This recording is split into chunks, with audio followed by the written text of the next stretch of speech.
Hey, friend. I want to talk to you today about what is anxiety costing you?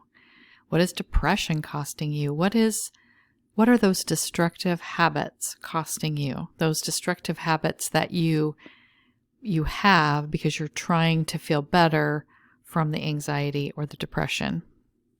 I'm guessing it's a lot, but we are so exhausted in trying to figure out how to feel better that we can't even think about those things that we're trying to do to feel better are actually costing us more things.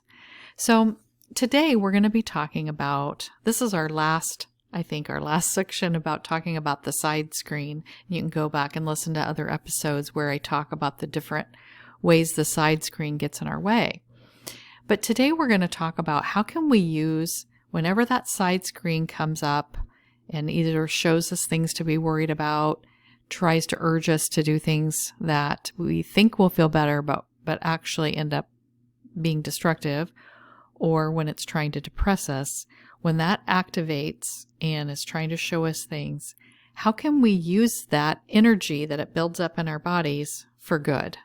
Something that's going to make our lives better and make the people around us lives better.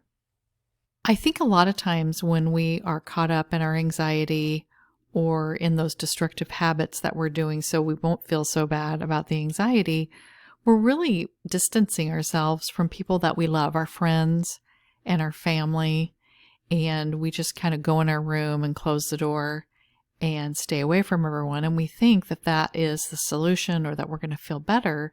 But that distancing is really not what most of us want in our lives. And a lot of us aren't leaving our homes or doing the things that we really want to do because we're too anxious or too depressed or too caught up in our destructive habits to be able to do that. So anytime we're trapped in the side screen for any reason, there's a cost to us. And I want to show you that that cost isn't worth it, and that there are ways that we can add things to our lives. And typically when you are getting caught up in the side screen, you have like a second layer of suffering, which then is about feeling bad about the destructive habit, or feeling bad that you feel bad, and sick and tired of being sick and tired. I've heard of that before. And that it's like makes it even worse and feel even worse because we have this added layer onto it.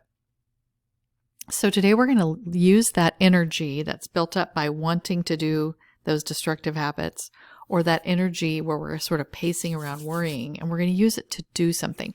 Now, there was a couple episodes ago where we came up with healthy distractions, and that was using up that energy, and that's still amazing, and you should definitely try to do it.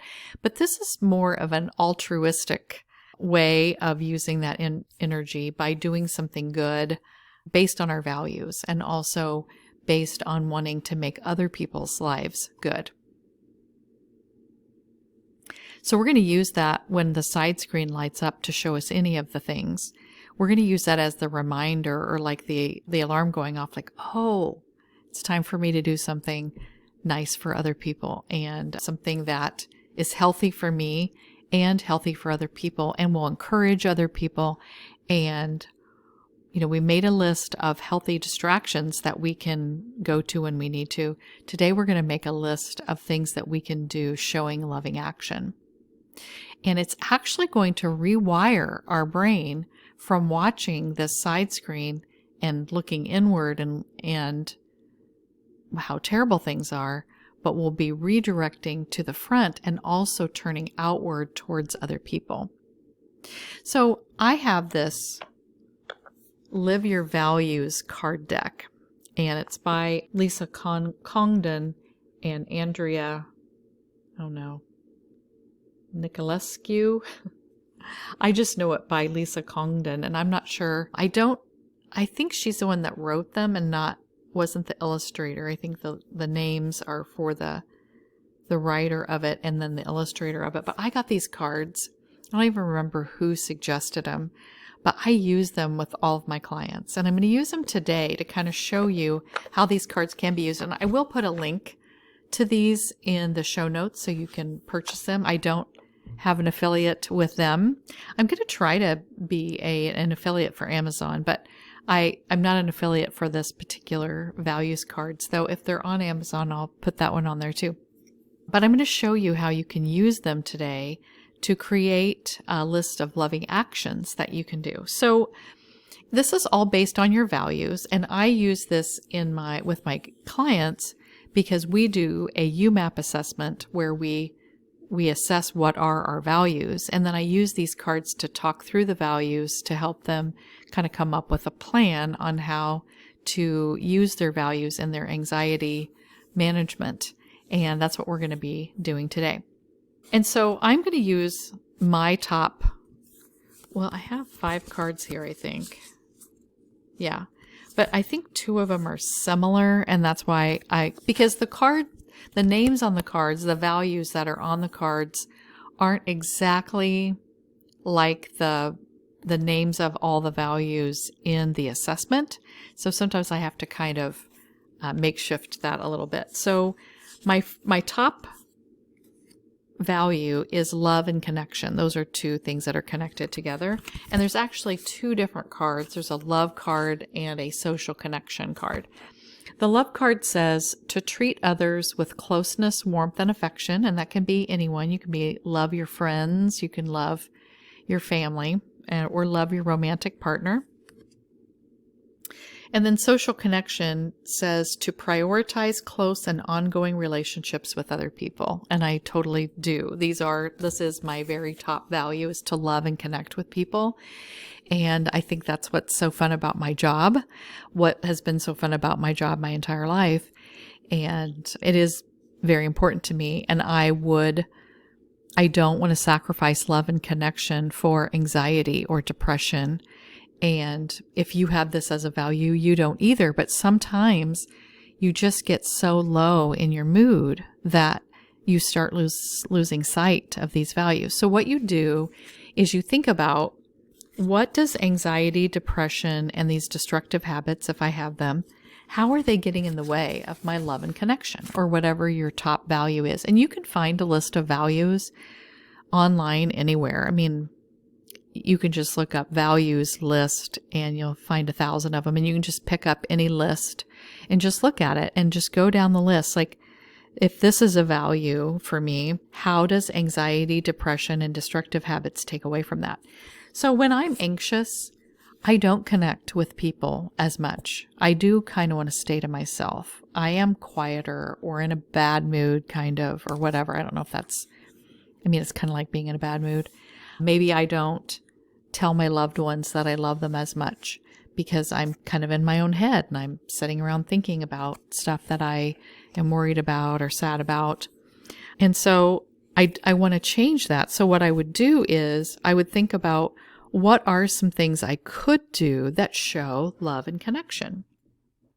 And I can think of some, but what's really fun is on the back of these cards, there's ideas on how to live out that value. So for instance, on the love one, it says, well, I love this, practice loving yourself first as a pathway to loving others. But it says, consider love as being made up of different elements, such as loving kindness, understanding, offering joy, and empathy. At the end of the day, reflect on all the ways that you've given or received love. And so for me to show love could be just me really listening to my clients and caring about the things that happen to them, or sending them a message. Hey, how's your day going? I hope everything's going well. Or sending a family member a text saying, just wanted to remind you that I love you and I hope everything's going well for you today, or an email, or whatever your mode is. And then for connection, it says try saying hello to people as you go about your day. So I do that a lot anyway. Like when I see people in stores, good morning or hello. And some people just keep on going or look at me like, why is that lady talking to me? But I think it's fun. It doesn't bother me that they don't speak back to me, because that isn't the goal of me connecting with them. So I would start making a list of ways that I could live out my values. So I could write down, I'm going to send a loving text to someone in my family, or I'm going to reach out to a client and see how they're doing. I'm going to say hello to people when I go to the store today, or offer a moment of connection to someone who might need it, perhaps someone who lives alone or is elderly. Think of some way that I can connect to someone at my church or someone, wherever. And I write those things down, that those are things that I could do. And then my second top value is generosity. And this says to give liberally to others without expecting anything in return. And I love being generous with money and time. And so maybe there's a certain charity that I could give my time or money to. And note all the things that you have to give, even when it seems like you have nothing. So just thinking about all the ways that I already have all the things that I need in my life, but just think about how could I be generous? Write some of those things down for when anxiety, depression, or destructive habits are getting in the way. How can I do some of these other things instead? And then one of the values I have is making a difference. And then the other one is meaningful work. And making a difference and meaningful work are not like the words on any of these cards, but I picked two that I think fit for why do I like meaningful work and making a difference. So this one is contribution. And it says to give time, money, service, or knowledge to make a difference in the world. So there's that making a difference. And I feel like my work doing this, making a difference for people who listen to this, making a difference in my community. And the last one is service. And for service, it says to help or do work for the benefit of others. And that's exactly what I'm doing every day. And I love that so much because having meaningful work is very important to me. And when we live and work our values and our life and work is aligned with our values, it makes us much more happy. So of course, why wouldn't we be using our values to help us redirect from the side screen that's making us sad and wanting us to do destructive things and being anxious about everything, and think about how can I make my life more aligned with my values? So we don't have to wait for our side screen to light up to do these things. These are things that I want to do every single day. And when we write down some of those things that we can do to align with our values, and then if we're ever thinking, oh, I don't know what to do with my time right now, or I have this extra free time, put in some of those things that create value and give you something exciting to look forward to and things to do. But if the side screen does light up and is trying to tell you these things, redirect and get moving towards those things that are aligned with your values. You'll feel so much better. So I would love to hear from you what you're doing to align with your values. Like send me a DM on social media and just tell me, what are your values? What are you doing to start living those out in your life? Or comment on this YouTube video and just say the kinds of things that you're trying or doing or what your values are. And maybe some of those healthy distractions we talked about a couple of weeks ago, write down what are those? What are you doing to feel better and gently redirect yourself away from the side screen?